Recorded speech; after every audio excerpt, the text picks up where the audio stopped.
Welcome smart investor to my channel Nizar Imam. Jadi kembali lagi di episode kali ini ya, kita akan ngomongin flash news. Kita akan bahas berita-berita penting yang kira-kira berpengaruh untuk pergerakan market di minggu depan. Nah ini harusnya berguna untuk terutama teman-teman semua yang investor yang mungkin nggak sempat ngamati market atau ngamati berita. Harusnya ini bisa jadi informasi tambahan gitu ya. Nah di video kali ini kita akan lebih fokus ke arah energi, karena energi ini minggu kemarin rame banget, menyebabkan harga saham-saham koal itu naik semua. Nah kita akan bahas ya teman-teman.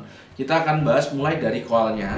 Di minggu kemarin itu harga koal itu sempat menyentuh 210 dan itu menyebabkan harga saham-saham batubara naik semua. Nah hari ini itu naik lagi. ICE Newcastle Coal Oktober 2021 itu naik lagi sekitar 5% ke 228 di sini ya. Nah itu untuk koal. Kemudian kita akan bahas kemudian adalah natural gas. Jadi natural gas itu kalau kita lihat ya dari year to date seperti ini. Nah itu sebenarnya uptrendnya itu sudah mulai dari April teman-teman ya.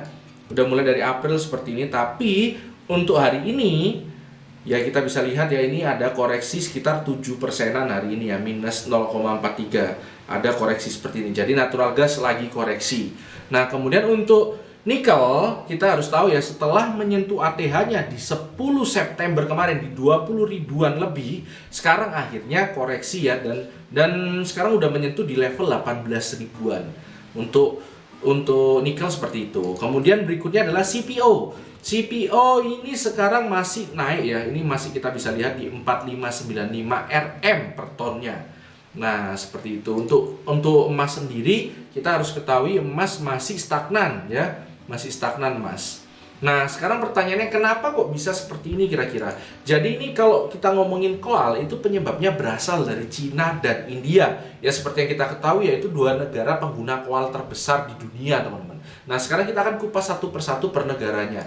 Kita mulai dari Inggris dulu. Jadi Inggris itu sebenarnya penyebab krisisnya itu adalah harga gas yang tidak stabil teman-teman ya. Jadi ini ngefek ke pembangkit listrik di Inggris. Nah jadi akhirnya mereka memutuskan untuk naikkan harga listriknya. Terus kemudian juga akhirnya yang tadinya tuh mau melepaskan batu bara, akhirnya mau nggak mau harus pakai batu bara lagi. Nah ini ya, Inggris menghidupkan lagi pembangkit West Burton. Nah untuk mengamankan pasokan listriknya. Sampai seperti itu ya. Nah terus kemudian untuk di Cina, kita harus tahu di Cina itu kita sebenarnya udah dari awal tahun itu diperingati ya, ada komoditi super cycle yang memang biasanya terjadi setelah krisis. Itu nanti penggunaan energi itu akan banyak banget dibutuhkan.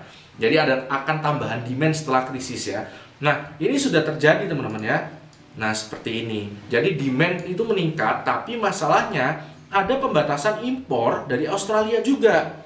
Ya seperti itu. Terus kemudian pemerintahnya sendiri itu juga punya ambisi untuk mengurangi emisi karbon, sehingga produksi batu bara dari negaranya sendiri itu dibatasi. Jadi suplainya dibatasi seperti itu. Nah akhirnya mereka ya bisa dibilang ini backfire ya. Jadi mau langsung transisi ke energi terbarukan ternyata belum mampu. Akhirnya kembali lagi ke batu bara. Mau nggak mau karena listriknya mengalami krisis.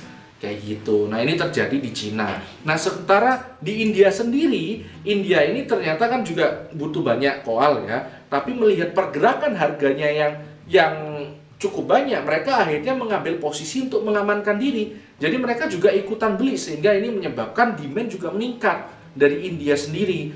Sebenarnya krisisnya terjadinya di Cina ya, tapi karena India ini juga ingin mengamankan diri, jadi akhirnya ikutan membantu demand ini untuk meningkat. Seperti itu. Nah jadi itu kira-kira penyebabnya. Nah konklusinya apa? Konklusinya kalau kita lihat di IDX Energy, kita bisa tahu ya ini sudah meningkat dari 21 September sampai naik segininya ya. Untuk saham-saham energi ini besar banget loh. Nah sekarang udah mulai ada koreksi. Nah pertanyaannya kira-kira minggu depan seperti apa? Minggu depan gini teman-teman ya, kalau kita ngomongin short term dari analisa candlestick aja teman-teman harusnya udah bisa baca ini ya.